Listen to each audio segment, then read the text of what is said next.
തിരഞ്ഞെടുപ്പ് വിജ്ഞാപനം വന്നില്ലെങ്കിലും കേരളം ഒരു ലോക്സഭാ തിരഞ്ഞെടുപ്പിൻ്റെ ഒരു മൂഡിലേക്ക് മാറിക്കഴിഞ്ഞു. പ്രധാനമന്ത്രി നിരന്തരം കേരളത്തിലേക്ക് വരുന്നു. ഇടതുമുന്നണിയുടെ സമരപരിപാടികൾ ശക്തമാകുന്നു. മുഖ്യമന്ത്രിയും മന്ത്രിമാരും സമരത്തിന് ഡൽഹിയിലേക്ക് പോകുന്നു. കോൺഗ്രസ് അധ്യക്ഷൻ കേരളത്തിലേക്ക് വരാനിരിക്കുന്നു. അത്തരത്തിൽ കേരളം പൂർണ്ണമായും ഒരു തിരഞ്ഞെടുപ്പ് ചൂടിലേക്ക് മാറിക്കഴിഞ്ഞു. ഇപ്പോൾ നമ്മോടൊപ്പം ചേരുന്നത് ഇടതുമുന്നണി കൺവീനർ ഇ പി ജയരാജനാണ്. സ്വാഗതം. മുഖ്യമന്ത്രിയും മന്ത്രിമാരും ഡൽഹിയിലേക്ക് സമരത്തിന് പോവുകയാണ്. 2008 അന്ന് വി എസ് സർക്കാരിൻ്റെ കാലത്തിലാണ് ഇതിനു മുമ്പ് അത്തരമൊരു സമരമുണ്ടായത്. എന്താണ് ഇപ്പോൾ ഡൽഹിയിൽ പോയി ജന്തർ മന്ദറിലൊരു സമരത്തിന് ഇടതുമുന്നണിയും സർക്കാരിനും പ്രേരിപ്പിക്കുന്നത്? കേരളം ഇന്ത്യയിൽ ഇടതുപക്ഷ പ്രസ്ഥാനങ്ങൾ മുൻകൈയുള്ള ഒരു ഇടതുപക്ഷ ജനാധിപത്യ മുന്നണി അധികാരത്തിലിരിക്കുന്ന സംസ്ഥാനമാണ്. കേന്ദ്ര ഗവൺമെൻറ് ആ ഇടതുപക്ഷ ഗവൺമെൻറ്റിനെതിരായി കടുത്ത അവഗണനയും അതുപോലെ തന്നെ പ്രതികാര മനോഭാവത്തോടു കൂടിയ ഒരു നിലപാട് സ്വീകരിച്ചുകൊണ്ടിരിക്കുകയാണ്. അതിൻ്റെ ഭാഗമായി കേരളത്തിന് അർഹതപ്പെട്ട സാമ്പത്തികമായ അവകാശം നൽകാനോ കേരളത്തിന് പദ്ധതികളും പദ്ധതി വിഹിതവും നൽകാനോ പുതിയ പദ്ധതികൾ നടപ്പിലാക്കാനോ ഉള്ള നടപടികൾ സ്വീകരിക്കുന്നില്ല എന്ന് മാത്രവുമല്ല, കേരളത്തിൻ്റെ സാമ്പത്തിക മേഖലയിൽ കേരളത്തിന് അർഹതപ്പെട്ട പണം കേരളത്തിന് നൽകുന്നില്ല. അതിൻ്റെ ഫലമായിട്ട് കേരളത്തിൻ്റെ വികസന പ്രവർത്തനങ്ങൾ, കേരളത്തിൻ്റെ പൊതുകാര്യങ്ങൾ നടപ്പിലാക്കാൻ കഴിയാതെ വരുന്നു. ഉദാഹരണത്തിന് സിവിൽ സപ്ലൈസ്, ജനങ്ങൾക്ക് വില കുറച്ച് നിത്യോപയോഗ സാധനങ്ങൾ കൊടുക്കാൻ കഴിയുന്ന ഒരു സ്ഥാപനമാണ്. അവർക്ക് കൊടുക്കാനുള്ള കുടിശ്ശിക ഗവൺമെൻറ് കൊടുക്കാൻ കഴിയത്തില്ല. തദ്ദേശ സ്വയംഭരണ സ്ഥാപനങ്ങൾക്ക് കൊടുക്കേണ്ട പദ്ധതി വിഹിതങ്ങളും മറ്റും കൊടുക്കാൻ സംസ്ഥാന ഗവൺമെൻറ്റിന് കഴിയുന്നില്ല. കരാറുകാർക്ക് പണം കൊടുക്കാനുണ്ട്, അതിന് പണം കൊടുക്കാൻ കഴിയുന്നില്ല.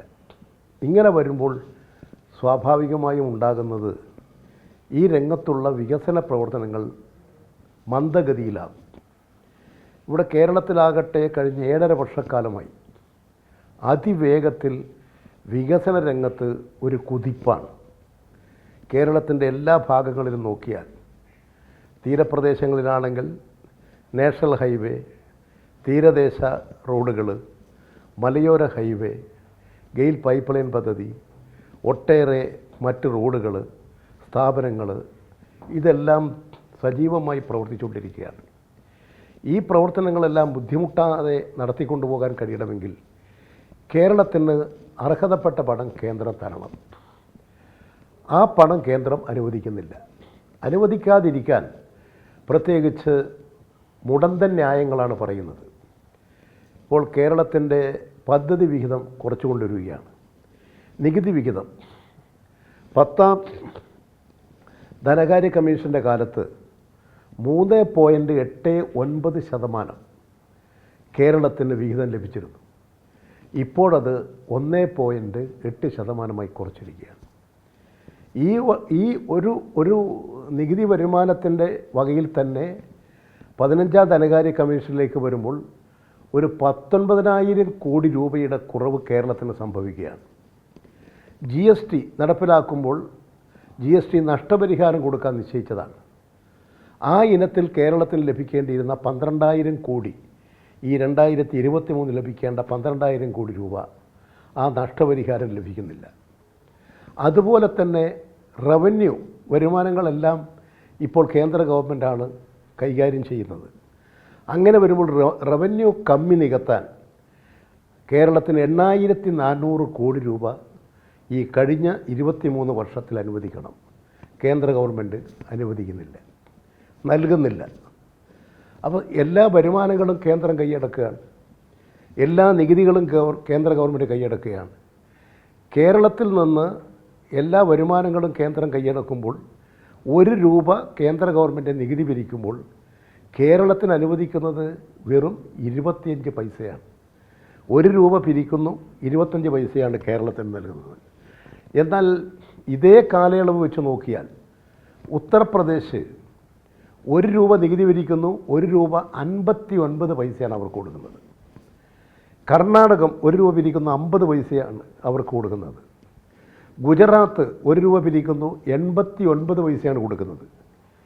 കേരളം പോലുള്ള മറ്റ് വരുമാനങ്ങളൊന്നുമില്ലാത്തൊരു സംസ്ഥാനത്ത് പിരിക്കുന്ന നികുതിയുടെ അർഹതപ്പെട്ട വിഹിതം പോലും കേരളത്തിന് അനുവദിക്കുന്നില്ല. ഇപ്പോൾ ഈ അർഹതപ്പെട്ട വിഹിതം അനുവദിക്കാതിരിക്കുമ്പോൾ സ്വാഭാവികമായും സാമ്പത്തിക രംഗത്ത് പ്രതിസന്ധികളുണ്ടാകും. ആ പ്രതിസന്ധികൾ പരിഹരിക്കാൻ ഗവൺമെൻറ്റിന് മുമ്പിലുള്ളൊരു വഴി കടം മേടിക്കുക എന്നുള്ളതാണ്. കടം മേടിക്കാൻ പോലും ഗവൺമെൻറ് സമ്മതിക്കുന്നില്ല. അതിൻ്റെ മേലെ നിയന്ത്രണം കൊണ്ടുവരികയാണ്. ഇപ്പോൾ ഉദാഹരണത്തിന് 3%, 3 ലക്ഷം കോടി രൂപയാണ് കേരളത്തിൻ്റെ കടം. എന്നാൽ കർണാടകത്തിന് 8 ലക്ഷം കോടിയാണ്.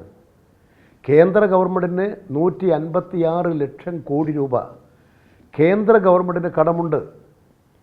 അപ്പോൾ അത്തരത്തിൽ കേന്ദ്ര ഗവൺമെൻറ് കടം മേടിച്ചാണ് ഇരിക്കുന്നത്. ഇവിടെ 3 ലക്ഷം കോടിയാണ്. ഇന്ത്യയുടെ ശരാശരി എടുത്താൽ, സംസ്ഥാനങ്ങളുടെ എല്ലാം ശരാശരി എടുത്താൽ ഏതാണ്ട് ഒരു 68% നിൽക്കും. എന്നാൽ കേരളം അതിൻ്റെ എത്രയോ താഴെയാണ്. ഇക്കാര്യങ്ങളൊക്കെ അങ്ങുൾപ്പെട്ട നേതാക്കൾ കഴിഞ്ഞ കുറേ നാളുകൾ പറയുന്നു. നവകേരള സദസ്സിലെ എല്ലാ യോഗങ്ങളിലും മുഖ്യമന്ത്രിയും മന്ത്രിമാരും പ്രസംഗരെല്ലാം പറഞ്ഞത് ഇക്കാര്യമാണ്. ഇപ്പോൾ ഡൽഹിയിൽ പോയി സമരം എന്ത് ഗുണമുണ്ടാകും? ഇതൊരു പൊളിറ്റിക്കൽ സ്റ്റണ്ട് എന്നതിനപ്പുറത്തേക്ക് ആരെങ്കിലും ഇതിനെ കാണുമോ? പൊളിറ്റിക്കൽ സ്റ്റണ്ടല്ല, ഇത് രാജ്യം മനസ്സിലാക്കട്ടെ. കേന്ദ്ര ഗവൺമെൻറ് കേരളത്തോട് കാണിക്കുന്ന ഈ അവഗണന നാട് മനസ്സിലാക്കട്ടെ. അപ്പോൾ ഈ അർഹതപ്പെട്ട വിഹിതം ലഭ്യമാകാത്തത് കൊണ്ട് കേരളത്തിൻ്റെ വികസനം മുരടിപ്പിച്ച് കേരളത്തിൽ പിന്നോക്കാവസ്ഥ സൃഷ്ടിച്ചെടുക്കാനാണ് കേന്ദ്ര ഗവൺമെൻറ് ശ്രമിക്കുന്നത്. ഈ ശ്രമം ജനങ്ങളെ അറിയിക്കാൻ, ഇന്ത്യയെ അറിയിക്കാൻ, ഇന്ത്യൻ ജനതയെ അറിയിക്കാൻ ഈ കേരളത്തോട് കേന്ദ്ര ഗവൺമെൻറ് കാണിക്കുന്ന ഈ അവഗണന ഇന്ത്യയിലെ എല്ലാ സംസ്ഥാനങ്ങളും മനസ്സിലാക്കാൻ അതിനുപയുക്തമാകത്തക്ക നിലയിലുള്ള ഒരു സമരം എന്നുള്ള നിലയിലാണ്. നിവേദനങ്ങൾ കൊടുത്തു, ആവശ്യങ്ങൾ ഉന്നയിച്ചു, ഒന്നും അനുവദിക്കുന്നില്ല. അതുകൊണ്ടാണ് ഇപ്പോൾ മുഖ്യമന്ത്രിയും മന്ത്രിമാരും കേരളത്തിലെ ഇടതുപക്ഷ ജനാധിപത്യ മുന്നണിയുടെ 99 MLA-മാരും അതുപോലെ കേരളത്തിലെ ഇടതുപക്ഷ മുന്നണിയുടെ ലോകസഭയിലെയും രാജ്യസഭയിലെയും MP-മാർ ഡൽഹിയിൽ പോയി കേന്ദ്ര ഗവൺമെൻറ്റിൻ്റെ ഭരണ ആസ്ഥാനത്തിന് മുമ്പിൽ ചെന്നിരുന്ന് ഈ കേരളത്തിൻ്റെ കാര്യങ്ങൾ വിളിച്ചു പറയുകയാണ്. ഇത് നാട് കേൾക്കും, ജനങ്ങൾ കേൾക്കും. ഈ ജനവിരുദ്ധ നയങ്ങൾക്കെതിരായിട്ട് ശക്തമായി ഇന്ത്യൻ ജനതയുടെ പ്രതികരണമുണ്ടാകും, കേരള ജനതയുടെ പ്രതികരണമുണ്ടാകും. അതിനപ്പുറത്തേക്ക് രാഷ്ട്രീയ ഗുണമുണ്ടാകാൻ അപ്പുറത്തേക്ക് മോദി കേൾക്കുകയും അമിത്ഷാ കേൾക്കുകയും കേരളത്തിന് കൂടുതൽ ഫണ്ട് അനുവദിക്കുകയും ചെയ്യുമോ? അങ്ങനെ പ്രതീക്ഷിക്കുന്നുണ്ടോ? അല്ല, അവർ ഫണ്ട് അനുവദിക്കാനാണെങ്കിൽ ഇങ്ങനെയും ബുദ്ധിമുട്ടിക്കേണ്ട കാര്യമുണ്ടോ? 3% ആണ് നമുക്ക് അനുവദിക്കപ്പെട്ട കടം. 1% കൂടി വർദ്ധിപ്പിച്ചു തന്നാൽ ഞങ്ങൾക്ക് തൽക്കാലം പ്രശ്നം പരിഹരിക്കാൻ സാധിക്കും. കൊടുക്കേണ്ട കാര്യങ്ങളില്ലേ? ഇപ്പോൾ ശമ്പള പരിഷ്കരണം, സിവിൽ സപ്ലൈസിന് കൊടുക്കേണ്ട കാര്യം, എല്ലാറ്റിനും കൊടുക്കേണ്ട പണമില്ല. അത് കൊടുക്കാൻ കഴിയണ്ടേ? പുതിയ തൊഴിലവസരങ്ങൾ ഉണ്ടാക്കണ്ടേ? പുതിയ ചെറുപ്പക്കാരികൾക്ക് ജോലി കൊടുക്കണ്ടേ? ആ വരുന്ന സാമ്പത്തിക ബാധ്യതകളൊക്കെ നമുക്ക് നിർവഹിക്കാൻ കഴിയും.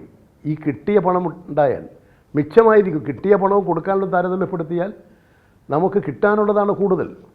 ആ കാര്യങ്ങൾ അനുവദിക്കാതിരിക്കുന്നത് തികച്ചും വിവേചനപരമായൊരു നടപടിയാണ്. കേരളത്തോടുള്ളൊരു പ്രതികാര നടപടിയാണ്. കേരളത്തിലെ ഈ 3.5 കോടി വരുന്ന മലയാളികൾ, കേരളീയർ എന്ത് തെറ്റാ ചെയ്തത്? ഇത് ഏതെങ്കിലും രാഷ്ട്രീയ പാർട്ടിയോട് പകവിട്ടാനുള്ളതല്ലിത്. ഇത് ഏതെങ്കിലും രാഷ്ട്രീയ വൈരാഗ്യം തീർക്കാനുള്ള വേദിയാകരുത്. ഇത് കേരളത്തിലെ ജനങ്ങളോടാണ് പ്രതികാരം വിട്ടുന്നത്. ആ ജനങ്ങളുടെ വികാരമാണ് ഈ ജനപ്രതിനിധികളിലൂടെ ഇന്ത്യയുടെ ഭരണ ആസ്ഥാനത്ത് ഉയർത്തിക്കൊണ്ടുവരുന്നത്. ആ തരത്തിലൊരു ജനകീയ പ്രക്ഷോഭമായിട്ടാണ് ഞാനിതിനെ കാണുന്നത്. ഇതിൽ പ്രതിപക്ഷത്തിൻ്റെ ഒരു പിന്തുണ കൂടി മുഖ്യമന്ത്രി ആവശ്യപ്പെട്ടു. അങ്ങും വാർത്താ സമ്മേളനത്തിൽ ആവശ്യപ്പെട്ടത് പ്രതിപക്ഷം സഹകരിക്കണമെന്ന്. പക്ഷേ നമുക്ക് ലഭിക്കുന്ന വിവരം അനുസരിച്ചിട്ട് പ്രതിപക്ഷം ഈ ഒരു സമരത്തിൻ്റെ ഭാഗമാകില്ല എന്ന് തന്നെയാണ്. അങ്ങനെയെങ്കിൽ എന്താണ് അതിനൊരു? ഞങ്ങൾ ആഗ്രഹിക്കുന്നത് ഇത് LDF-ൻ്റെ, CPM-ൻ്റെയോ CPI-യുടെയോ ജനതാദളിൻ്റെയോ കേരള കോൺഗ്രസ് മാണിയുടെയോ ഒന്നും പ്രശ്നമല്ലല്ലോ. ഇത് കേരളത്തിൻ്റെ വികസന പ്രശ്നമല്ലേ? കേരളത്തിൻ്റെ വികസനങ്ങളും അഭിവൃദ്ധിയുടെയും പ്രശ്നമാണല്ലോ. ഈ പണമെല്ലാം കിട്ടിയാൽ കേരളം വളരുമില്ലേ? അപ്പോൾ കേരളീയരുടെ പ്രശ്നമല്ലേ ഞങ്ങൾ ഉന്നയിക്കുന്നത്? അത് ഞങ്ങൾ മാത്രമായി ഉന്നയിക്കേണ്ട വിഷയമല്ല. ഭരണ പ്രതിപക്ഷ വ്യത്യാസമില്ലാതെ കേരളത്തിലെ എല്ലാവരും കൂടി ചേർന്ന് ഉന്നയിക്കേണ്ട വിഷയമാണിത്. അതുകൊണ്ടാണ് മുഖ്യമന്ത്രി തന്നെ എല്ലാവരുടെയും സഹായം തേടിയത്, പ്രതിപക്ഷത്തിൻ്റെ സഹായം തേടിയത്. നമുക്ക് രണ്ടുപേരും ഈ കേരളത്തിൻ്റെ താല്പര്യം സംരക്ഷിക്കാൻ ഒന്നിക്കാം, നമുക്ക് ഡൽഹിയിൽ പോകാം, സമരം നടത്താൻ, നിങ്ങളും കൂടി സഹകരിക്കൂ എന്ന കാര്യം അവരുടെ മുമ്പാകെ വെച്ചത്. തീർച്ചയായും അവർ നിരാകരിച്ചാൽ ജനങ്ങളത് മനസ്സിലാക്കും. UDF-നെ കുറിച്ച് ജനങ്ങൾക്ക് കൂടുതൽ മനസ്സിലാക്കാൻ സാധിക്കും.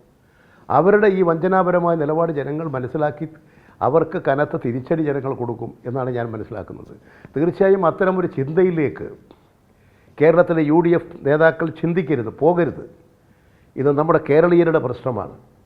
അത് മനസ്സിലാക്കി അതിനോട് സഹകരിക്കാൻ, അങ്ങനെ അവർ ചിന്തിച്ചോ എന്ന് എനിക്ക് അറിഞ്ഞുകൂടാ.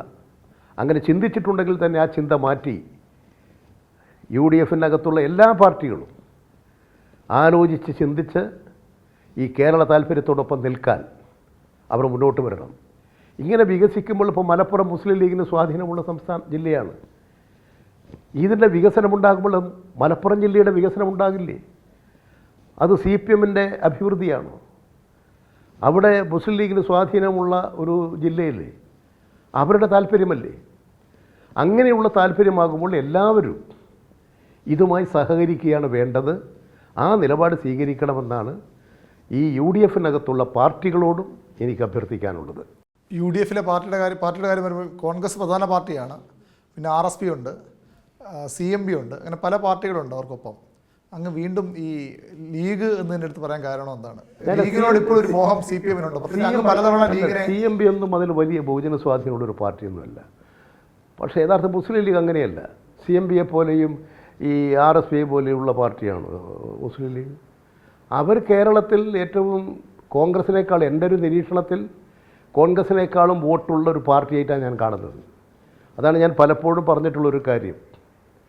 ഇവിടെ മുസ്ലിം ലീഗ് ഒറ്റക്ക് മത്സരിച്ചാൽ അവർക്ക് ഒരുപാട് സീറ്റ് കിട്ടും, അവർക്ക് കുറേ സീറ്റ് കിട്ടും. കോൺഗ്രസ് ഒറ്റക്ക് മത്സരിച്ചാൽ കോൺഗ്രസിന് കേരളത്തിൽ ഒറ്റ സീറ്റും കിട്ടില്ല. അവർ കോൺഗ്രസ് ഇപ്പോൾ നിൽക്കുന്നതന്നെ മുസ്ലിം ലീഗിൻ്റെ സഹായം കൊണ്ടാണ്, മുസ്ലിം ലീഗിൻ്റെ വോട്ട് കൊണ്ടാണ്. അതുകൊണ്ട് മുസ്ലിം ലീഗ് ഞാൻ കാണുന്നത് ഒരു പ്രധാന പാർട്ടി എന്നുള്ള നിലയിൽ, ഒരു ബഹുജന സ്വാധീനമുള്ള പാർട്ടി എന്നുള്ള നിലയിൽ അവർക്ക് ഒരു ജില്ല തന്നെ അവർക്ക് ഭൂരിപക്ഷമാണ്. ഒരു ജില്ലയെന്ന് മാത്രം ഞാൻ പറയുന്നില്ല. അവരുടെ MLA-മാർ കാസർഗോഡ്, അതുപോലെ തന്നെ ഈ കേരളത്തിൻ്റെ പല ഭാഗങ്ങളിലും ഒരു നിറസാന്നിധ്യമായിട്ടുള്ള പാർട്ടി തന്നെയാണ് മുസ്ലിം ലീഗ്. അതുകൊണ്ടാണ് ഒരു ബഹുജന സ്വാധീനമുള്ള പാർട്ടി എന്നുള്ള നിലയിൽ ആളില്ലാത്ത പാർട്ടി ഒരു പ്രതിനിധി വന്ന് UDF-ൽ ഇരിക്കുന്ന പോലെയല്ല മുസ്ലിം ലീഗ്. അവർ ബഹുജനങ്ങളുള്ളൊരു പാർട്ടിയാണ്. ആ ബഹുജന സ്വാധീനമുള്ള പാർട്ടി, ആ പാർട്ടിയോടാണ് അഭ്യർത്ഥിക്കുന്നത്. അവർ കൂടി ഇങ്ങോട്ട് വന്നാൽ കുറച്ചുകൂടി സ്വാധീനം ഇങ്ങോട്ട് വരിക എന്നല്ല. കേരളത്തിൻ്റെ ഇപ്പം നമ്മുടെ മുമ്പിൽ ഇങ്ങോട്ട് വരലും അങ്ങോട്ട് പോകലും അല്ല. ഇപ്പം നമ്മുടെ മുമ്പിലുള്ള വിഷയം കേരള താല്പര്യമാണ്. നമുക്ക് കേരളത്തോടൊരു പ്രത്യേക ബഹുമാനവും ആദരവും സ്നേഹവുമില്ലേ? നമ്മൾ ജനിച്ചു വളർന്ന നാടല്ലേ? നമ്മുടെ മുൻഗാമികളായിട്ടുള്ള ഒരുപാട് ആളുകൾ പട്ടിണിയും ദാരിദ്ര്യവും കൊണ്ട് കഷ്ടപ്പെട്ടു പോയ നാടാണിത്. അയിത്തവും തൊട്ടുകൂടായ്മയും തീണ്ടിക്കൂടായ്മയും ഒക്കെ ഉണ്ടായിട്ടുള്ള നാടാണ്. ആ നാട് ഒരുപാട് മാറിയിട്ടുണ്ട്. ഇനിയും നമുക്കൊരുപാട് മാറ്റം വരുത്തണം. അങ്ങനെ ഈ കേരളീയരൊന്ന് വളർന്നു വരണ്ടേ? ഈ കേരളീയർക്കൊരു സുഖകരമായി ജീവിക്കാൻ കഴിയണ്ടേ? തെരുവിൽ കിടന്ന് മരിക്കാൻ ജനിച്ചിട്ടുള്ളവരാണോ കേരളീയർ? ആ കേരളീയരെ എങ്ങനെയാണ് ഉയർത്തിക്കൊണ്ടുവരിക? അതിന് കേരളീയരായിട്ടുള്ള എല്ലാവരും യോജിച്ച് സഹകരിച്ച് പ്രവർത്തിക്കല്ലേ വേണ്ടത്. അതുകൊണ്ടാണ് കേരളത്തിൻ്റെ പൊതു വളർച്ചയ്ക്ക് വേണ്ടി എല്ലാവരുമായി സഹകരിക്കണമെന്ന വിശാലമായ കാഴ്ചപ്പാട് ഇടതുപക്ഷ ജനാധിപത്യ മുന്നണി ഉയർത്തുന്നത്.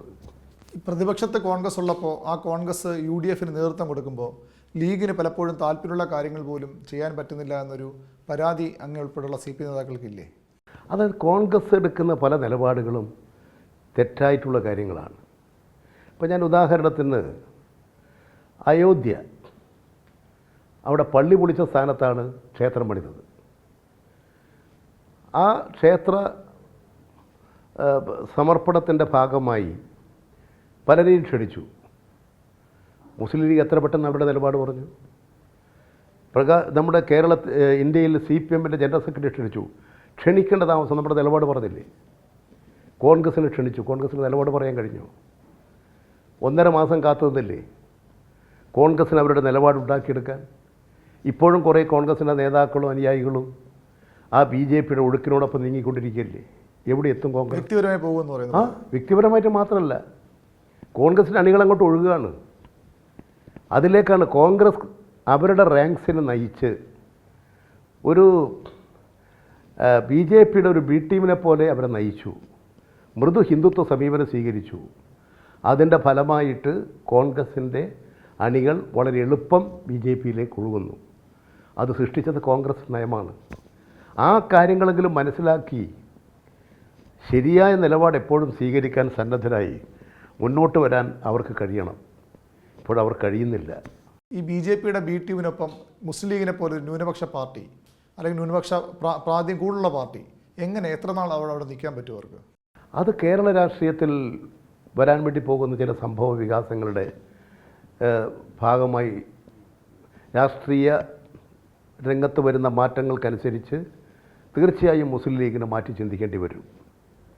കോൺഗ്രസ്സിന് ഇന്നത്തെ നിലപാടിൽ അവർക്ക് മുന്നോട്ട് പോകാൻ സാധിക്കില്ല. അവർ ചെയ്തുകൊണ്ടിരിക്കുന്ന പലതും തികഞ്ഞ അബദ്ധമാണ്. അവർക്ക് കേരളത്തിൽ ഏറ്റവും വലിയ വിരോധം ആരോടാ? ഇന്ത്യയിലെ ഫാസിസ്റ്റ് ഭീകരത, RSS സംഘപരിവാർ, BJP അവരോടല്ലല്ലോ.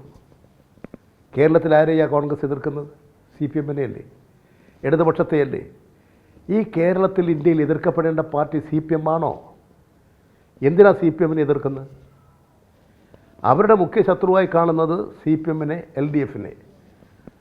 അവർ ഉള്ളതും ഇല്ലാത്തതുമായ കാര്യങ്ങൾ പറഞ്ഞുകൊണ്ട് CPM-നെ ആക്രമിക്കുന്നു. അതിൻ്റെ 1% പോലും BJP-ക്ക് നേരെ വരുന്നില്ലല്ലോ. BJP-യുമായിട്ട് അവർ സൗഹാർദ്ദം പങ്കിടുകയല്ലേ? എങ്ങനെയാണ് ഇതൊക്കെ കോൺഗ്രസ്സിന് സാധിക്കുന്നത്?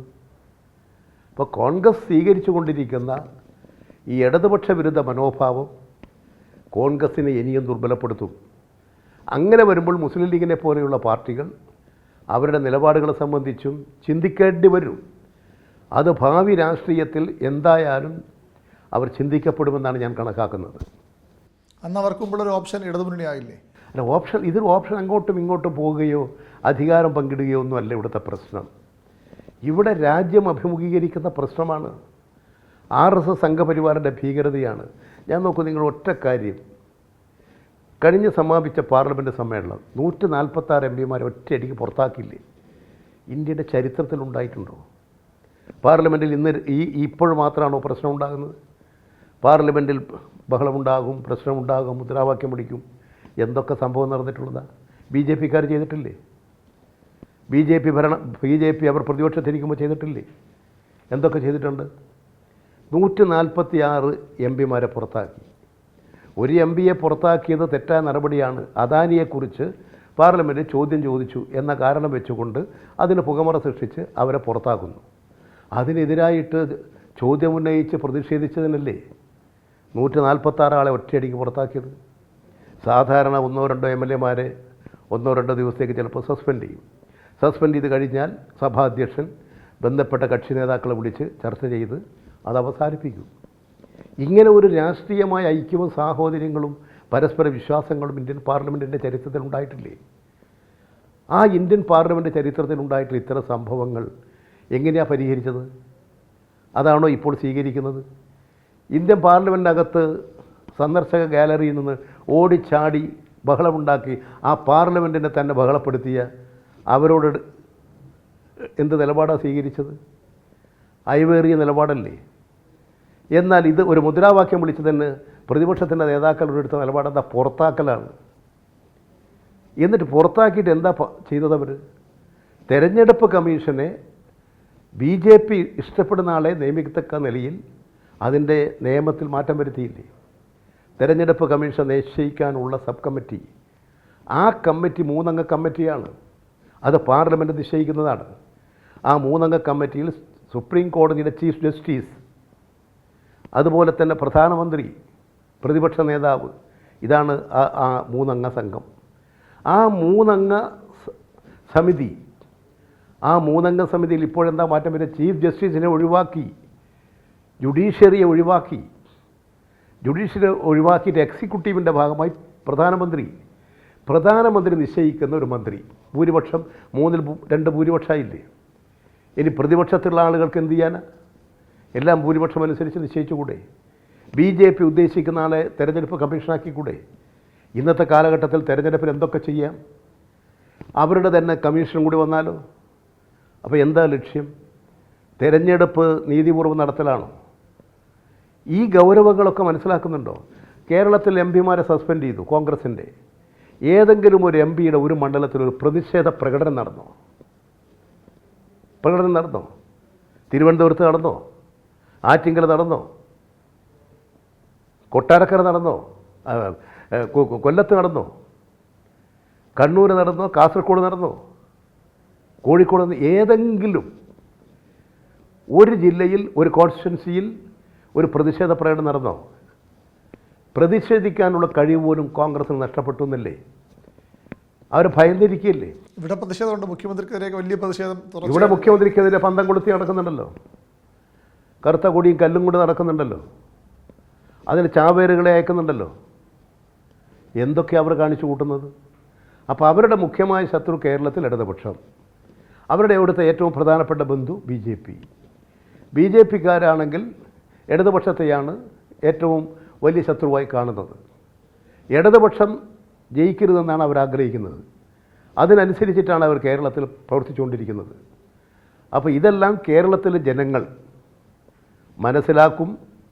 ഇതെല്ലാം മനസ്സിലാക്കിക്കൊണ്ടൊരു മതനിരപേക്ഷ രാജ്യം നേരിടുന്ന കടുത്ത വെല്ലുവിളികളെ നേരിടാൻ ഇന്ത്യയിൽ ഇടതുപക്ഷ ശക്തി പ്രാപിക്കണം. CPM ബഹുജന സ്വാധീനമുള്ളൊരു പാർട്ടിയായി വളർന്നു വരണം. അവർ ജയിച്ചു വരണമെന്ന് ജനങ്ങൾ ആഗ്രഹിക്കും. ആ ജനത ഇടതുപക്ഷത്തെ കൂടുതൽ പിന്തുണ നൽകി വരുന്ന പാർലമെൻറ്റ് തെരഞ്ഞെടുപ്പിൽ കൂടുതൽ സീറ്റുകൾ നൽകി വിജയിപ്പിക്കും. എത്ര സീറ്റ് കിട്ടും? ഇപ്പം ഞാനതിൻ്റെ കണക്കുകളും എണ്ണങ്ങളൊന്നും പറയേണ്ട ഒരു ഘട്ടമല്ല. കഴിഞ്ഞത്തേക്കാൾ കൂടുതൽ പറയാൻ എളുപ്പമാണ്. തീർച്ചയായും, അതെ തീർച്ചയായും ആ അധ്യായമേ അല്ല. നല്ല നിലയിൽ തന്നെ ഇവിടുത്തെ ഒന്നാമത്തെ കക്ഷിയായിട്ട് തന്നെ ഇടതുപക്ഷം ഉയർന്നു വരും. ഏറ്റവും കൂടുതൽ സീറ്റുള്ള കക്ഷിയായിട്ട് തന്നെ ഇടതുപക്ഷം വരും. 11 വേണം. ഇടതുപക്ഷം വരും. ഇടതുപക്ഷം ഈ കേരളത്തിൽ ജനങ്ങൾ ഏറ്റവും അധികം സ്നേഹിക്കുക. ഞാൻ അതുകൊണ്ടാണ്, ഞാൻ എണ്ണം പറയുന്നതല്ല, ജനങ്ങൾ സ്നേഹിക്കുകയാണ്. ഈ ഇടതുപക്ഷം ഉണ്ടായാൽ മാത്രമേ നിലനിൽപ്പുള്ളൂ. എന്ത് പറഞ്ഞാലും എന്ത് കാര്യമായാലും ഇടതുപക്ഷമില്ലെങ്കിൽ ഈ നാട് നിലനിൽക്കില്ല. അവരുള്ളത് കൊണ്ടാണ് ഇത്രയും ആശ്വാസം. ഒരു UP അല്ല, ഒരു കർണാടകമല്ല കേരളം. അതിൻ്റെ ഒരു കാരണം ഇടതുപക്ഷത്തിൻ്റെ സ്വാധീനമാണ്. ഇവിടെ ഏത് തെറ്റുകളുണ്ടായാലും അത് കണ്ടെത്താനും പരിഹരിക്കാനും നടപടി സ്വീകരിക്കാനുമുള്ളൊരു ഗവൺമെൻറ് ഇവിടെ ഉണ്ട്. അത് ഇടതുപക്ഷത്തിൻ്റെ പ്രത്യേകതയാണ്. ഇവിടെ ന്യൂനപക്ഷത്തെയും പിന്നോക്ക വിഭാഗങ്ങളെയും എല്ലാം സംരക്ഷിക്കുന്നത് ഇടതുപക്ഷ സ്വാധീനം കേരളത്തിൽ നിറഞ്ഞു നിൽക്കുന്നത് കൊണ്ടാണ്. ആ അടിസ്ഥാനത്തിൽ ജനങ്ങൾ ഇടതുപക്ഷത്തെ പിന്തുണക്കും. ഇടതുപക്ഷ ജനാധിപത്യ മുന്നണിക്ക് കഴിഞ്ഞ കാലഘട്ടത്തേക്കാൾ വൻ പിന്തുണയും സഹായങ്ങളും നൽകും. 7.5 വർഷമായി പിണറായി വിജയൻ കേരളത്തിൻ്റെ മുഖ്യമന്ത്രിയാണ്. അതിനു മുമ്പ് പാർട്ടി സെക്രട്ടറി 98 മുതൽ 2015 വരെ പാർട്ടി സെക്രട്ടറിയുമായിരുന്നു. പിണറായി വിജയൻ ഒരു ഏകാധിപതിയായി മാറുന്നു. അദ്ദേഹം തീരുമാനിക്കുന്ന പോലെ മാത്രം കാര്യങ്ങൾ സർക്കാരിലും CPM നടക്കുന്നു. അത്തരൊരു ഏകാധിപത്യ സ്വഭാവം ഉണ്ടോ പിണറായി വിജയൻ? അദ്ദേഹത്തെ വ്യക്തിപരമായി ആക്രമിച്ച് അദ്ദേഹത്തിൻ്റെ നേതൃത്വത്തിലുള്ള മുന്നണി നടത്തിക്കൊണ്ടിരിക്കുന്ന ജനോപകാരപ്രദമായ കാര്യങ്ങളെ ചെറുതാക്കാൻ, ദുർബലപ്പെടുത്താൻ സംഘടിതമായി നടത്തിക്കൊണ്ടിരിക്കുന്ന ഒരു ആക്രമണമാണിത്. എവിടെയാ ഏകാധിപത്യം? ജനാധിപത്യപരമല്ലാത്ത ഏത് നടപടിയാണ് സ്വീകരിച്ചിട്ടുള്ളത്? എന്തിനാണ് ഇങ്ങനെ ആക്ഷേപിക്കുന്നത്? അതിപ്പോൾ ഒരു പദപ്രയോഗമായിട്ട് ഇങ്ങനെ എടുത്തുകൊണ്ടിരിക്കുകയാണ്. അത് ബോധപൂർവമാണ്. ഏതാണ് ഏകാധിപത്യപരമായി സ്വീകരിച്ചത്? ഇപ്പോൾ നിങ്ങൾ നോക്കി, എത്ര വിശാലമാണ് മുഖ്യമന്ത്രി എടുത്ത സമീപനം. ഡൽഹിയിൽ പോടെ ഞങ്ങൾ മാത്രം പോയാൽ പോരാ, അവരും കൂടി വേണം. ആ നിലപാടല്ലേ സ്വീകരിച്ചത്? കേരള നിയമസഭയിൽ ഇത്തരത്തിൽ യോജിപ്പിൻ്റെ ഒരു മേഖല ഉണ്ടാക്കാനല്ലേ ശ്രമിച്ചത്? പാർലമെൻറ്റ് സമ്മേളനം ചേരുമ്പോൾ എല്ലാ MPമാരെയും വിളിച്ചേർത്ത് നമ്മൾ കേരളക്കാരാണ്, ഈ കാര്യം നിങ്ങൾ പാർലമെൻറ്റിൽ ഉന്നയിക്കണം. എത്ര വിശാലമായ മനസ്കതയാണ്. UDF പറയുന്ന കാര്യം ചെയ്യാതിരുന്നാൽ ഏകാധിപത്യമാവോ? സമരങ്ങളോടുള്ള സർക്കാരിൻ്റെ സമീപനം ഏത് സമരത്തോടാണ്? കഴിഞ്ഞ ദിവസം തന്നെ കൊച്ചിയിൽ ഒരു പെൺകുട്ടിയുടെ തലമുടി ചവിട്ടിപ്പിടിച്ച് പോലീസ് വലിക്കും. അത് നല്ലതുപോലെ അത് ആലോചിച്ച് നോക്ക്. ഒരിക്കലും പോലീസ് അങ്ങനെ ബോധപൂർവമായൊരു തെറ്റവിടെ ചെയ്തിട്ടില്ല. നിങ്ങളതിൻ്റെ പടങ്ങൾ മുഴുവൻ എടുത്ത് നിരീക്ഷിച്ചാൽ അത് മനസ്സിലാവും. എന്തിനാ സമരം? എന്തിനാ കൊച്ചിയിൽ യൂത്ത് കോൺഗ്രസ് സമരം? എന്തിനാ ഈ അക്രമങ്ങൾ കാണിക്കുന്നത്? ബഹുജനങ്ങളുണ്ടോ അതിൻ്റെ പിന്നിൽ? എന്തിനും ആയിക്കോട്ടെ, ഇങ്ങനെ പോലീസ് ചെയ്യാൻ അല്ല, എന്തും ചെയ്യാനുള്ള അധികാരം ഇങ്ങനെ ചില കോൺഗ്രസ്സുകാർക്കുണ്ടോ? എന്ത് അക്രമവും നടത്താനുള്ള അധികാരമുണ്ടോ?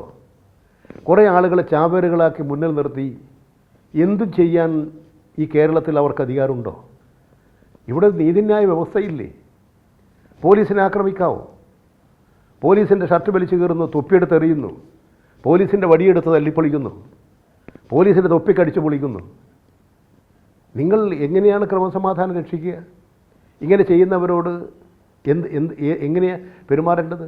അവർ പിരിഞ്ഞു പോകാൻ വേണ്ടി ജലപീരങ്കി ഉപയോഗിക്കുന്നു, പിരിഞ്ഞു പോകുന്നില്ല. കൂടുതൽ സംഘടിതമായ ആക്രമണത്തിന് വരുന്നു. ഇത്തരത്തിൽ ട്രെയിൻ ചെയ്യിച്ച ആളുകൾ അക്രമത്തിന് പ്രേരിപ്പിച്ചാൽ എന്താ ചെയ്യുക? ഈ മുഖ്യമന്ത്രിയിലേക്ക് തന്നെ വന്നാൽ ഈ പൊതുവിൽ ആളുകൾക്കുള്ള ഒരു ധാരണ ഇപ്പോൾ പിണറായി വിജയൻ ഒരു കമ്മിറ്റി വന്നൊരു കാര്യം പറയുന്നു, എല്ലാവരും കൈയടിച്ച് പാസ്സാക്കുന്നു, ചോദ്യം ചെയ്യാനാവില്ല. അങ്ങനെയാണോ CPM-ന്റെ കമ്മിറ്റികൾ? ഒരു കമ്മിറ്റിയിലും അങ്ങനെ ചോദ്യം ചെയ്യപ്പെടുന്നുണ്ടോ മുഖ്യമന്ത്രി പറയുന്നത്? ചോദ്യം ചെയ്യപ്പെടേണ്ടതിനെ ചോദ്യം ചെയ്യപ്പെടും. വിമർശിക്കേണ്ട കാര്യങ്ങൾ ഉണ്ടെങ്കിലല്ലേ. ഞങ്ങളെല്ലാവരും കൂടി ചർച്ച ചെയ്തുകൊണ്ടാണ് തീരുമാനത്തിലെത്തുന്നത്. എല്ലാ മുഖ്യമന്ത്രി ഒരാളുടെ തീരുമാനമല്ല. ഒരു കമ്മിറ്റിയിലാകട്ടെ, ഒരു പ്രശ്നമാകട്ടെ, അവതരിപ്പിക്കുന്നു. ആ പ്രശ്ന കാര്യങ്ങളെല്ലാം വ്യത്യസ്തമായ വീക്ഷണങ്ങൾ അവതരിപ്പിക്കുന്നു. ആ വീക്ഷണങ്ങളുടെയൊക്കെ അടിസ്ഥാനത്തിൽ ചർച്ച ചെയ്ത് ഒരു കൺക്ലൂഷനിലെത്തുന്നു. ആ കൺക്ലൂഷൻ തീരുമാനമായിട്ട് വരുന്നു.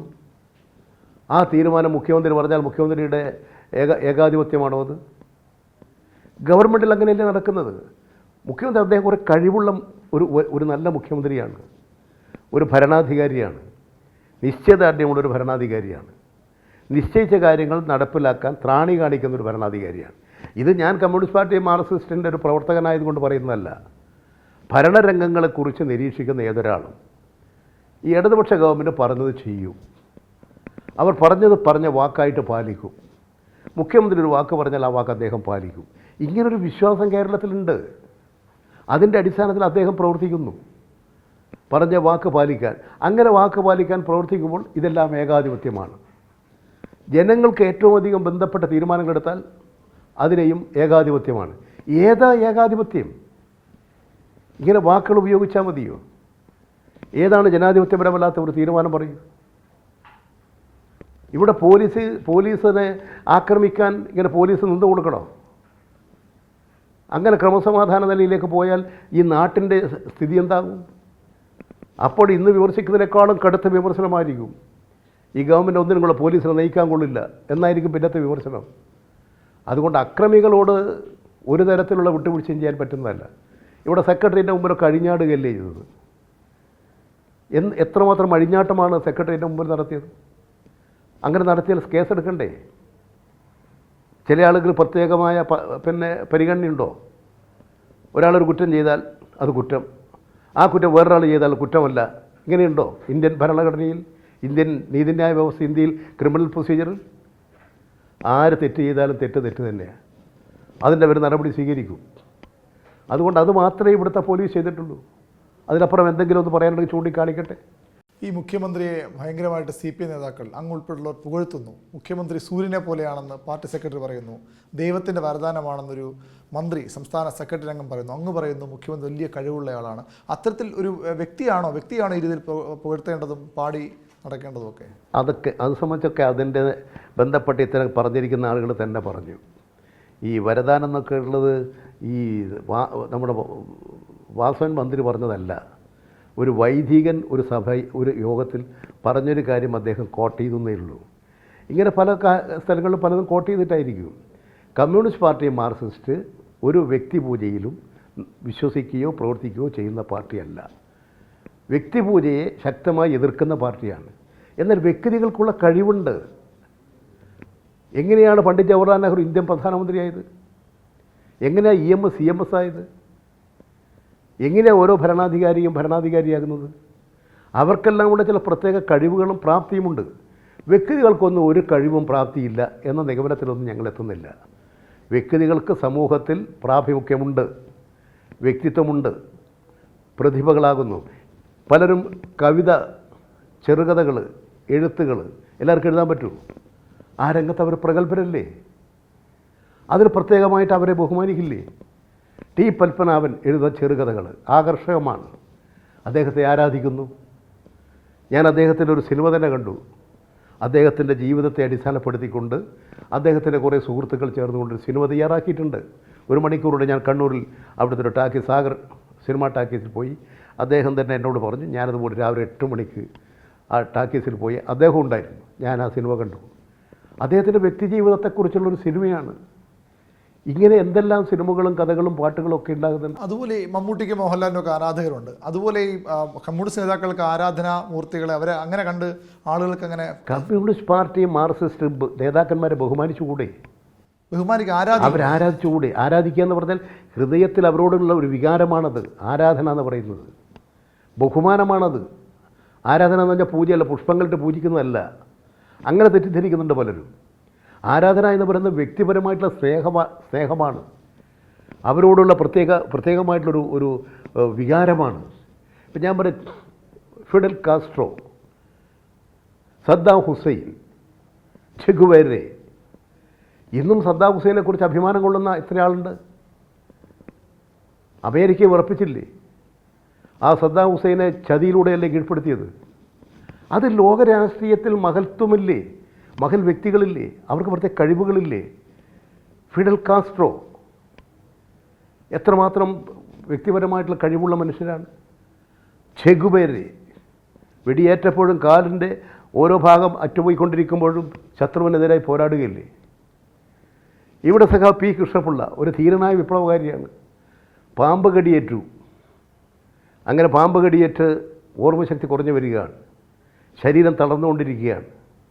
ആ തളർന്നുകൊണ്ടിരിക്കുന്ന അവസരത്തിലാണ് സഖാവ് കൃഷ്ണപിള്ള ഒളിവിൽ കഴിയുന്ന വീട്ടിൽ പുസ്തകമെടുത്തി പാർട്ടിക്ക് വേണ്ടി ഒരു കുറിപ്പെഴുതുകയായിരുന്നു. സമ്മേളനത്തിന് അദ്ദേഹം എഴുതി, സഖാക്കളെ, എനിക്ക് സർപ്പദർശനമേറ്റു, എന്ത് സംഭവിക്കുമെന്ന് എനിക്കറിയാം. അവസാനം വഴി സഖാക്കളെ ലാൽ സലാം. പിന്നെ എഴുതാൻ കഴിഞ്ഞില്ല. അതൊരു കഴിവും കരുത്തും ആണ്. അതുപോലെ പിണറായിയും ആരാധിക്കുക. ഞാൻ പറഞ്ഞത്, കമ്മ്യൂണിസ്റ്റ് പാർട്ടിയുടെ നേതാക്കന്മാർക്ക് കഴിവുകളില്ലേ? EMSും AKGയും സുന്ദരിയൊക്കെ തെലുങ്കാന സമര കാലഘട്ടത്തിൽ പോരാടിയിട്ടുള്ളവർ. ആ കാലഘട്ടത്തിൽ ഇതിഹാസ പുരുഷരല്ലേ? ഇങ്ങനെ ഓരോ പ്രസ്ഥാനത്തിന് വേണ്ടി, നാടിന് വേണ്ടി, ജനങ്ങൾക്ക് വേണ്ടി പ്രവർത്തിക്കുന്ന ആളുകളെ ജനങ്ങൾ ബഹുമാനിക്കും, ആദരിക്കും. ആ ആദരവിൽ കവിഞ്ഞ് ഏതെങ്കിലും തരത്തിൽ, ഇപ്പോൾ തമിഴ്നാട്ടിലൊക്കെ പോയാൽ നേതാക്കന്മാരെ വെച്ച് പൂജിക്കല്ലേ? അതുണ്ടോ കേരളത്തിൽ? അതില്ല. കേരളത്തിൽ ബഹുമാനവും ആദരവുമുണ്ട്. ഇങ്ങനെ ഒരു സ്നേഹവും പാടില്ല, ആദരവും പാടില്ല. ഈ കോൺഗ്രസ്സുകാരും RSSകാരും പറയുന്ന പോലെ തെറി പറഞ്ഞ് നടക്കണോ? AKG തെറി പറഞ്ഞ് നടന്നവരാണ് ഇവർ. തെറി പറയണോ? അവരുടെ കഴിവിനെ ആരാധിക്കും. കോൺഗ്രസ്സുകാർ തന്നെ പലരും കേരളത്തിൻ്റെ മുഖ്യമന്ത്രിയുടെ കഴിവിനെ ബഹുമാനിക്കുന്നില്ലേ? ആദരിക്കുന്നില്ലേ? കേരളത്തിൻ്റെ ചരിത്രം തന്നെ നിങ്ങൾ നോക്ക്. ഒരു തുടർച്ചയായ ഭരണം, അതിൻ്റെ നായകത്വമാരാ? മാറി മാറി വരുന്ന ഒരു ഭരണ സംവിധാനവും സാഹചര്യങ്ങളും ഉണ്ടായിരുന്ന കേരളത്തിൽ ഒരു തുടർച്ചയായ ഗവൺമെൻറ്റിലേക്ക് വന്നു. 91 99 എത്തി. ഈ ഭരണപരമായ വളർച്ചയ്ക്ക് അടിസ്ഥാനത്തിൻ്റെ ഒരു കേന്ദ്രബിന്ദു കേരളത്തിൻ്റെ മുഖ്യമന്ത്രിയല്ലേ? അദ്ദേഹത്തിൻ്റെ ഭരണപരമായ കഴിവല്ലേ? അദ്ദേഹത്തിന് ജനങ്ങളുടെ ഹൃദയം അറിയാൻ കഴിഞ്ഞതുകൊണ്ട്, ജനങ്ങളുടെ വിശ്വാസ്യത നേടിയെടുക്കാൻ കഴിഞ്ഞതുകൊണ്ടല്ലേ? അത്തരമൊരു ദൗത്യം നിർവഹിച്ചുകൊണ്ട് പ്രവർത്തിക്കുന്ന മുഖ്യമന്ത്രിയെ തകർക്കാൻ വേണ്ടി അടിസ്ഥാനരഹിതമായിട്ട് ഇത്തരത്തിലുള്ള കുറേ പ്രചരണങ്ങൾ അഴിച്ചുവിടുക. ഏകാധിപതിയാണ്, ദുഷ്ടനാണ്, അങ്ങനെയാണ്, ഇങ്ങനെയാണ്. ഇതാർക്ക് വേണ്ടിയാ? ഇത് വലതുപക്ഷ ശക്തികൾക്ക്. രക്തദാഹി എന്നാണ് പ്രതിപക്ഷ നേതാവ് പറഞ്ഞത്. അതെ, പ്രതിപക്ഷ നേതാവിൻ്റെ ശീലം അതാണ് അദ്ദേഹം പഠിച്ചു വളർന്നിട്ടുള്ള കോൺഗ്രസ് രാഷ്ട്രീയം. അതാണ് അദ്ദേഹത്തിൽ പ്രതിഫലിക്കുന്നത്. ഇതൊക്കെ നമ്മുടെ നാട് കാണുന്നുണ്ട്. ഈ നാട് ഇവരെല്ലാം തിരിച്ചറിയും. ജനങ്ങൾക്ക് വേണ്ടി കഴിവുകൾ പ്രകടിപ്പിക്കുന്നവരെ ജനം ബഹുമാനിക്കും, ആദരിക്കും. അതൊന്നും വ്യക്തിപൂജയല്ല. വ്യക്തികൾക്ക് സമൂഹത്തിൽ ഒരു പ്രാധാന്യവുമില്ല എന്ന് വിശ്വസിക്കുന്നവരല്ല കമ്മ്യൂണിസ്റ്റുകാർ. വ്യക്തികൾക്ക് സമൂഹത്തിൽ പ്രാമുഖ്യമുണ്ട്, പ്രാധാന്യമുണ്ട്, പ്രത്യേകതകളുണ്ട്. അവരുടെ കഴിവുകൾ സമൂഹത്തിന് വേണ്ടി ഉപയോഗിക്കുന്നു. മഹാരഥന്മാരായ അനവധി കമ്മ്യൂണിസ്റ്റുകാരുടെ കഴിവുകൾ അവർ സമൂഹത്തിൻ്റെ വളർച്ചയ്ക്ക് വേണ്ടി ഉപയോഗിച്ചു. സഖാ VMS കേരളത്തെ ഒരു കേരളമാക്കി രൂപപ്പെടുത്താൻ ഭൂപരിഷ്കരണം, എന്താണ് കേരളത്തിൻ്റെ പ്രശ്നം എന്ന് മനസ്സിലാക്കി കേരളത്തെ മാറ്റി തീർക്കാൻ അടിത്തറ പാകി. ആ അടിത്തറയിൽ നിന്നുകൊണ്ട് ഇന്നത്തെ കാലഘട്ടത്തിൽ മുഖ്യമന്ത്രി പദത്തിലെത്തിയിട്ടുള്ള സഖാ പിണറായി ഈ കേരളത്തെ ഒരു പുതിയ കേരളമാക്കി തീർക്കാൻ, കേരളത്തിൻ്റെ പ്രശ്നങ്ങൾക്ക് പരിഹാരം കാണാൻ അദ്ദേഹത്തിൻ്റെ കഴിവും ശക്തിയും പാർട്ടിയിലൂടെ ഉപയോഗിക്കുകയാണ്. അദ്ദേഹം വ്യക്തിപരമായിട്ടല്ല, ഈ ബഹുജനങ്ങളെ ആകെ അതിൻ്റെ ഭാഗമാക്കി തീർത്തുകൊണ്ട് അദ്ദേഹം പ്രവർത്തിക്കുന്നു. അത് കമ്മ്യൂണിസ്റ്റുകാരെ ആകെ അദ്ദേഹം മൊബിലൈസ് ചെയ്യുന്നു. അതിൻ്റെ സംഘടനാപരമായ കഴിവ് അദ്ദേഹത്തിനുണ്ട്. എല്ലാവർക്കും കഴിവുകളുണ്ട്. ഒരു കഴിവില്ലാത്തവരൊന്നും ആരെങ്കിലും നേതാക്കളായിട്ടുണ്ടെന്ന് ഞാൻ കണക്കാക്കുന്നില്ല. ഓരോ നേതാവിനും കഴിവുകളുണ്ട്, പ്രാപ്തിയുണ്ട്. കോൺഗ്രസിൻ്റെ ഒരു MP പാട്ടും പാടി നടക്കുന്നില്ല. എല്ലാവർക്കും പാട്ട് പാടാൻ പറ്റുമോ? പാട്ട് പാടല്ല രാഷ്ട്രീയമല്ലല്ലോ. അവരിങ്ങനെ പാട്ടും പാടി നടക്കുന്നു. ഒരു രാഷ്ട്രീയം. അവർക്ക് ആ കഴിവില്ലേ? ഇനി പാട്ട് പാടി ജയിക്കുമോ? അല്ല, ഞാൻ പറഞ്ഞത് അവർക്ക് ആ കഴിവല്ലേ? ആ കഴിവ് ഇപ്പോൾ എല്ലാവർക്കും ഉണ്ടോ? ആ കഴിവ് വി ഡി സതീശൻ പാട്ട് പാടുമോ? ഇല്ലല്ലോ. അപ്പോൾ ഓരോരുത്തർക്കും ഓരോ കഴിവുകളുണ്ടാകും. ആ കഴിവുകളെല്ലാം കമ്മ്യൂണിസ്റ്റുകാർ അവരിലൂടെ വ്യക്തിപരമായി അവർക്ക് ആർജിക്കാൻ കഴിഞ്ഞ കഴിവുകൾ പ്രാപ്തി പൊതുസമൂഹത്തിൻ്റെ ആകെ വളർച്ചയ്ക്ക് വേണ്ടി ഒരു പ്രസ്ഥാനത്തിലൂടെ നയിക്കുന്നു. അതാണ് പിണറായി വിജയൻ ചെയ്യുന്നത്. ഈ പ്രസ്ഥാനത്തെ ആകെ ഉയർത്തിക്കൊണ്ടുവരാൻ അദ്ദേഹം പരിശ്രമിക്കുന്നു. അതിൻ്റെ ഫലമായിട്ടാണ് കമ്മ്യൂണിസ്റ്റ് പാർട്ടിയും മാർക്സിസ്റ്റ് സംഘടനാപരമായി ബഹുജന സ്വാധീനത്തിൽ അടിത്തറ വിപുലീകരണത്തിൽ ശക്തി പ്രാപിച്ചു വന്നത്. അതിൻ്റെ ഭാഗമാണ് കേരളത്തിലെ തുടർഭരണം. അതിൻ്റെ ഭാഗമാണ് ഇടതുപക്ഷ ജനാധിപത്യ മുന്നണി. അതുകൊണ്ട് ഇതിൽ അദ്ദേഹം ചെയ്തുകൊണ്ടിരിക്കുന്ന സംഭാവനകളെ തകർത്തുകൊണ്ട് ഇതിനെ ടോപ്പ് ഡൗൺ ചെയ്യാനാണ്, തകർക്കാനാണ് വലതുപക്ഷ ശക്തികൾ ശ്രമിക്കുന്നത്. ഈ മുഖ്യമന്ത്രി മന്ത്രിമാരൊക്കെ ഡൽഹിയിൽ ജന്തർ മന്ദിറിൽ സമരം ചെയ്യാൻ പോകുമ്പോൾ പ്രധാനമന്ത്രി നിരന്തരം കേരളത്തിൽ വരികയാണ്. നേരത്തെ തൃശ്ശൂരിൽ വന്നു, കൊച്ചിയിൽ വന്നു, വീണ്ടും തൃശ്ശൂരിൽ വരുന്നു. എന്താകും? വലിയ പ്രതീക്ഷയാണ് ബി ജെ പിക്ക് തോന്നുന്നത്. പ്രധാനമന്ത്രി ഇങ്ങനെ വന്നു പോയാൽ കേരളം ബി ജെ പിക്ക് ഗുണം ചെയ്യുമോ? ആർക്കും പ്രതീക്ഷിക്കാമല്ലോ. പ്രതീക്ഷയുടെ വ്യാമോഹത്തിൻ്റെ വലയം വിശാലമല്ലേ? എന്തും ആഗ്രഹിക്കാലോ. ഇങ്ങനെ ആകാശത്തിലേക്ക് പറന്നു വരുന്നു, ചിന്തിക്കാലോ. എന്തും ആഗ്രഹിക്കാനും ചിന്തിക്കാനും മനുഷ്യന് അവകാശമുണ്ട്. ബി ജെ പിക്കാരങ്ങനെ ആശ്വസിക്കട്ടെ. പക്ഷേ കേരളം കേരളമാണെന്ന് അവർ മനസ്സിലാക്കണം. അത് കേരളത്തിലെ ജനങ്ങൾ പ്രതികരിക്കും. ഇത്തരത്തിലുള്ള ഒരു വ്യാമോഹങ്ങളും പ്രചരണങ്ങളിലും കേരള ജനത കുടുങ്ങിപ്പോവുകയില്ല. ഉയർന്നുയർന്ന് തന്നെ കേരള സമൂഹം ചിന്തിക്കും. ബി ജെ പി ഇത്തവണയും പ്രതീക്ഷയ്ക്കുണ്ടാവുന്നു. ബി ജെ പിക്ക് ഒരു പ്രതീക്ഷയ്ക്കും കേരളത്തിന് സാധ്യതയില്ല. ആ സമയം അവർ വല്ല കോൺഗ്രസിൻ്റെ ഏതെങ്കിലും സംസ്ഥാനത്ത് പോയാൽ ചിലപ്പോൾ അവർ ഗുണമുണ്ടാവും.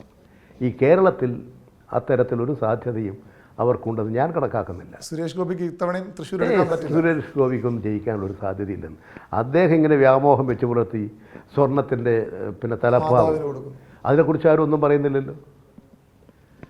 5 കിലോ സ്വർണം, അത്ര 5 പവനോ ഇത്ര പറയുന്നുണ്ട്. ഇത്രയാണെന്ന് എനിക്ക് എൻ്റെ അളവറില്ലെന്തോ. അദ്ദേഹം തന്നെ സ്വർണത്തിൻ്റെ കിരീടം ഉണ്ടാക്കി ചാർത്തുന്നു. എല്ലാവർക്കും കിരീടം കൊടുക്കട്ടെ, എന്നാൽ ജയിക്കുമോ?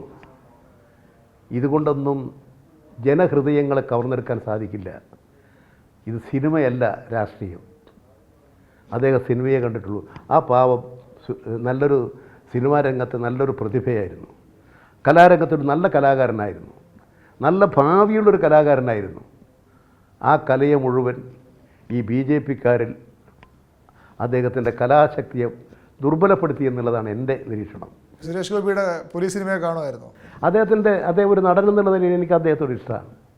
ഞാൻ അദ്ദേഹത്തോട് തന്നെ പറഞ്ഞിട്ടല്ലോ, നിങ്ങളൊരിക്കലും നിങ്ങളുടെ കലാവൈഭവത്തെ, കലാ കഴിവിനെ നിങ്ങൾ ഉപയോഗിക്കാതിരിക്കരുത്. രാഷ്ട്രീയമായിക്കൊള്ളട്ടെ, പക്ഷേ നിങ്ങൾ സിനിമയെയും കലാരംഗത്തെയും നിങ്ങൾ കഴിയുന്നത്ര ഉയർത്താനും അതിനോടൊപ്പം അത് വിട്ടുപോകരുത് എന്ന് അദ്ദേഹത്തോട് നേരിട്ട് അഭ്യർത്ഥിച്ച ഒരാളാണ് ഞാൻ. എന്തുകൊണ്ട്? അദ്ദേഹം നല്ലൊരു കലാകാരനാണ്, നല്ലൊരു അഭിനേതാവാണ്, ഒരു നല്ല ആർട്ടിസ്റ്റാണ്, ഒരു തന്മയത്വത്തോടു കൂടി അഭിനയിക്കാൻ കഴിയുന്ന ഒരു കലാകാരനാണ്. പക്ഷേ അതെല്ലാം മലയാള കലാരംഗത്തിന് നഷ്ടപ്പെടുകയാണ്. എല്ലാം നഷ്ടപ്പെട്ടു പോകും. അതിലേക്കാണ് പോകുന്നത്. ഈ ലോക്സഭാ തെരഞ്ഞെടുപ്പിൻ്റെ സ്ഥാനാർത്ഥി നിർണ്ണയത്തിലേക്ക് CPM കടന്നിട്ടില്ല. ഒന്നും കടന്നിട്ടില്ല. പക്ഷേ CPMന് ഇത്തവണ കേരളത്തിലില്ലെങ്കിൽ മറ്റെവിടെയാണ് പ്രതീക്ഷയുള്ളത്? തമിഴ്നാട്ടിൽ DMK-യുടെ ഒക്കെ ഒരു കാരുണ്യത്തിൽ 1-2 സീറ്റ് മത്സരിക്കുകയും ജയിക്കാൻ പറ്റും. അതിനപ്പുറത്തേക്ക് എന്താണ് പ്രതീക്ഷയുള്ളത്? ഞങ്ങൾക്ക് എവിടെയും പ്രതീക്ഷിക്കാം. തീർച്ചയായും ഞങ്ങൾക്ക് ചില തിരിച്ചടി ഉണ്ടായിട്ടുണ്ട്. ത്രിപുരയിലും ബംഗാളിലുമൊക്കെ ഞങ്ങൾക്ക് തിരിച്ചടി ഉണ്ടായിട്ടുണ്ട്. ആ തിരിച്ചടി അതിജീവിച്ച് മുന്നോട്ട് വരാനാണ് ഞങ്ങൾ ശ്രമിക്കുന്നത്. എന്തുകൊണ്ടാണ് ആ തിരിച്ചടി ഉണ്ടായത് എന്ന് ഞങ്ങൾ വിശകലനം ചെയ്തു. അതിൻ്റെ അടിസ്ഥാനത്തിൽ ആ തിരിച്ചടിക്കിടയായിട്ടുള്ള കാരണങ്ങൾ പരിഹരിച്ച് കൂടുതൽ ജനങ്ങൾക്ക് വേണ്ടി അവരുടെ ആവശ്യങ്ങൾ ഉയർത്തിപ്പിടിച്ചുകൊണ്ട് പ്രക്ഷോഭങ്ങളും സമരങ്ങളും നടത്തി ജനതയെ ഒന്നിപ്പിച്ച് മുന്നോട്ട് പോകാൻ ഞങ്ങൾ ശ്രമിക്കുകയാണ്. ത്രിപുരയിലും ബംഗാളിലുമൊക്കെ. അതുപോലെ രാജസ്ഥാനിൽ ഞങ്ങൾക്ക് ഈ കഴിഞ്ഞ നിയമസഭാ തെരഞ്ഞെടുപ്പിൽ ഒരു 3-4 സീറ്റിൽ ഞങ്ങൾക്ക് ജയിക്കാൻ കഴിയുന്ന സീറ്റുണ്ടായിരുന്നു. പക്ഷേ അവിടെ ഞങ്ങളെ തോൽപ്പിക്കുക എന്നുള്ളതായിരുന്നു അവിടെ കോൺഗ്രസിൻ്റെ ലക്ഷ്യം. അവരതുകൊണ്ട് BJPക്ക് വോട്ട് ചെയ്തു. അതുകൊണ്ട് ഞങ്ങളെ തോൽപ്പിച്ചു. അതാണ് അവരവിടെ ചെയ്ത കൃത്യം. അത് ഞങ്ങൾ അവരെ ഒന്നും ആശ്രയിച്ച് കഴിഞ്ഞുകൂടാനും ഉദ്ദേശിക്കുന്നൊരു പാർട്ടിയല്ല. അതുപോലെ ഇന്ത്യയിൽ ചില സംസ്ഥാനങ്ങളിലൊക്കെ ഞങ്ങൾക്ക് മുമ്പ് സീറ്റുകളൊക്കെ ഉണ്ടായിരുന്നു. അത് തിരിച്ചു പിടിക്കാൻ ലോകത്തിൽ തന്നെ സോവിയറ്റ് യൂണിയൻ്റെ തകർച്ചയോടുകൂടി സോഷ്യലിസത്തിന് തിരിച്ചടി വന്നു. ആ തകർച്ചയിൽ ലോകത്തിലുള്ള ഇടതുപക്ഷ പാർട്ടികൾക്കൊക്കെ ഒരു പിന്നോട്ടടി ഉണ്ടായി. അത്തരത്തിലുള്ള പിന്നോട്ടടിയിൽ നിന്ന് മുന്നോട്ട് വരാൻ അടവുകൾ ആവിഷ്കരിച്ചുകൊണ്ട് കമ്മ്യൂണിസ്റ്റ് പാർട്ടി പ്രവർത്തിക്കുകയാണ്. അതുകൊണ്ട് കമ്മ്യൂണിസ്റ്റ് പാർട്ടി കൂടുതൽ വിജയം നേടി മുന്നോട്ട് വരും. തീർച്ചയായും കമ്മ്യൂണിസ്റ്റ് പ്രസ്ഥാനത്തിൻ്റെ കരുത്ത് വർദ്ധിക്കും. ഇപ്പോൾ തിരിച്ചടിയുണ്ട്, ആ തിരിച്ചടിയെ ഞങ്ങൾ അതിജീവിക്കും. ഞങ്ങളൊരു തെറ്റ് ചെയ്തിട്ടല്ല തിരിച്ചടി. ജനങ്ങളുടെ വിശ്വാസത്തെ കാത്തു സൂക്ഷിക്കാൻ ഞങ്ങൾ കഴിഞ്ഞില്ല.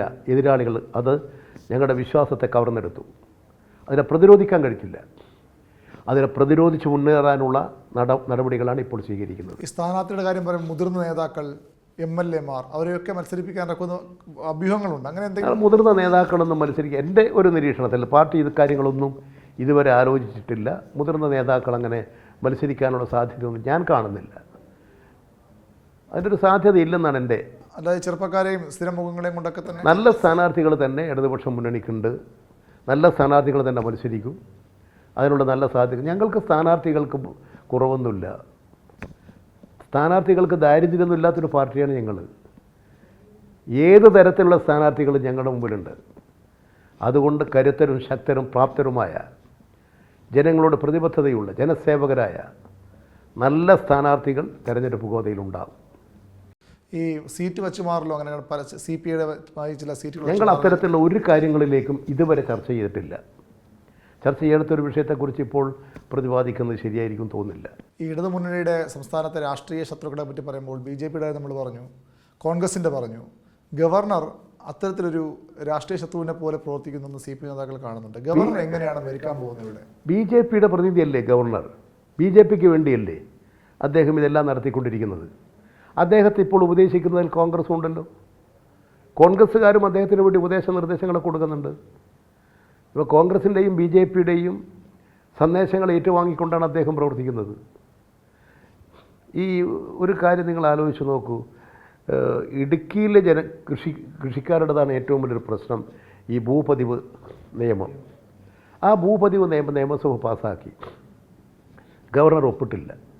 ആ നിയമത്തിൻ്റെ ആനുകൂല്യങ്ങൾ ജനങ്ങൾക്ക് ലഭിക്കുന്നില്ല. ആ ജില്ലയിലെ കൃഷിക്കാരൊരു സമരത്തിലേക്ക് വരുന്നു. അങ്ങനൊരു സമരത്തിൻ്റെ ഭാഗമായിട്ട് അവർ ഒപ്പിടാത്ത ഗവർണറുടെ നടപടിയിൽ പ്രതിഷേധിച്ച് ജനാധിപത്യപരമായിട്ടൊരു പ്രതിഷേധ പ്രകടനം നടക്കുന്നു. ഗവർണറെ കണ്ടൊരു നിവേദനം കൊടുക്കാൻ പോകുന്നു. എന്താ ഗവർണർ ചെയ്തത്? ഗവർണർ ഇടുക്കിയിൽ ചോദിച്ചു വാങ്ങിയ പരിപാടി ആരതാ? വ്യാപാരി വ്യവസായി ഏകോപന സമിതി. ഇടതുപക്ഷ വിരുദ്ധ സമീപനം സ്വീകരിച്ചുകൊണ്ട് വ്യാപാര രംഗത്ത് തെറ്റായ നിലപാടുകൾ സ്വീകരിച്ച് പ്രവർത്തിക്കുന്ന ഒരു സംഘടനയാണ്.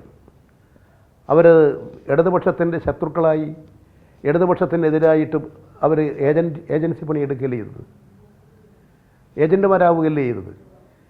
ഇടതുപക്ഷത്തെ ആക്രമിക്കാൻ വേണ്ടിയിട്ട് ഒരു ചട്ടുകമായി പ്രവർത്തിക്കുകയല്ലേ അവിടുത്തെ വ്യാപാരി വ്യവസായി ഏകോപന സമിതി ചെയ്തത്. അവരുടെ പരിപാടി ചോദിച്ച് വാങ്ങിയിട്ടാണ് ഗവർണർ അവിടെ പോയത്. ഇങ്ങനെ ചെയ്യാമോ? എന്താ ഗവർണർക്ക് പറ്റിയത്? അദ്ദേഹത്തിൻ്റെ വ്യക്തിത്വം കളഞ്ഞു കുടിക്കുകയാണ്.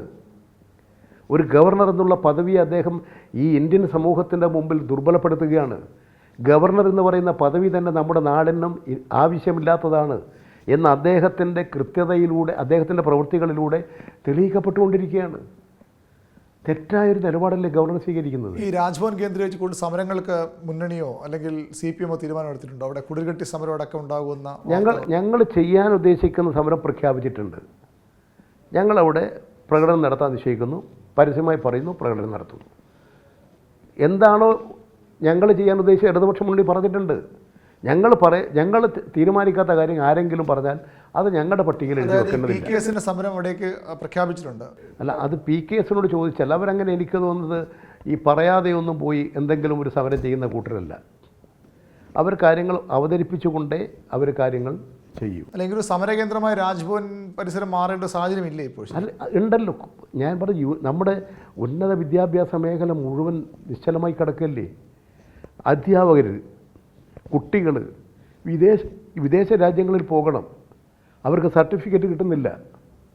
അധ്യാപകർക്ക് അവരുടെ പ്രശ്നങ്ങളൊന്നും പരിഹരിക്കുന്നില്ല. പുതിയ നിയമനങ്ങൾ നടക്കുന്നില്ല. നമ്മുടെ വിദ്യാഭ്യാസ മേഖലയിൽ, ഉന്നത വിദ്യാഭ്യാസ മേഖല ഒരു സ്തംഭനാവസ്ഥയല്ലേ. യൂണിവേഴ്സിറ്റികൾ, അതിൻ്റെ സർവകലാശാലയുടെ സെനറ്റ്, സിൻഡിക്കേറ്റ്, ഭരണനിർവഹണം എല്ലാം നിശ്ചലമല്ലേ. എല്ലാം ഗവർണർ വരുത്തി വെച്ചതല്ലേ. ഒരു യൂണിവേഴ്സിറ്റി, എല്ലാ യൂണിവേഴ്സിറ്റിയിലെയും സ്ഥിതി ഇപ്പോഴതല്ലേ? കേരളം പോലെ ഒരു സംസ്ഥാനത്തെ യൂണിവേഴ്സിറ്റികളെ മുഴുവൻ, ഉന്നത വിദ്യാഭ്യാസ മേഖലയെ മുഴുവൻ ഒരു ഗവർണർ സ്തംഭിപ്പിച്ചിരിക്കുകയല്ലേ? ഇത് BJPയുടെ ഭാഗമായിട്ടല്ലേ? അതിൻ്റെ പിന്നിൽ BJP അല്ലേ? അവർ JNU, Hyderabad university, Pune university, Aligarh സർവകലാശാല എല്ലാം അവരിങ്ങനെ കാവ്യവൽക്കരിക്കുകയാണ് പുതിയ തലമുറയെ വഴിതെറ്റിക്കാൻ. അങ്ങനെ ഇന്ത്യയിലെ വിദ്യാഭ്യാസ മണ്ഡലത്തെ ആകെ കാവ്യവൽക്കരിച്ചാൽ അതിലൂടെ യുവതലമുറയെ സ്വാധീനിക്കാൻ കഴിയുമെന്നാണോ? ഇതെല്ലാം തിരിച്ചറിയാനുള്ള ബുദ്ധിശക്തി ന്യൂ ജനറേഷനുണ്ട്. കാവ്യ പുറം വലയം സൃഷ്ടിച്ചത് കൊണ്ടൊന്നും ന്യൂ ജനറേഷനെ പ്രതിരോധിക്കാൻ അവർക്ക് സാധിക്കില്ല. ന്യൂ ജനറേഷൻ സർവ്വശക്തിയും സമാഹരിച്ചുകൊണ്ട് ഇത്തരത്തിലുള്ള കാവ്യവൽക്കരണത്തിന് വിദ്യാഭ്യാസ രംഗത്തെ മുരടിപ്പിക്കുന്ന നീചകൃത്യങ്ങൾക്കെതിരെ പൊട്ടിത്തെറിക്കും. യുവസമൂഹം പൊട്ടിത്തെറിക്കും. അത് BJPയുടെ തകർച്ചയായിരിക്കും. അതിന് ന്യൂ ജനറേഷൻ മുന്നോട്ട് വരുമെന്ന് തന്നെയാണ് ഞാൻ പ്രതീക്ഷിക്കുന്നത്. അതിനാണ് അത്തരം പ്രതീക്ഷ തന്നെയാണ് ഇടതുമുന്നണി സംസ്ഥാനത്ത് മുന്നോട്ട് പോകുന്നത്. തിരഞ്ഞെടുപ്പ് കാലമാണ്, അതിനൊപ്പം സമരങ്ങളുടെയും കാലമാണ്. ഇടതുമുന്നണിക്കും മുന്നണി നയിക്കുന്ന കൺവീനർ EP ജയരാജനും എല്ലാത്തിനും ഭാവുകങ്ങൾ. വളരെ സന്തോഷം. നിങ്ങളുടെ നല്ല വാക്കുകൾക്ക് നന്ദി.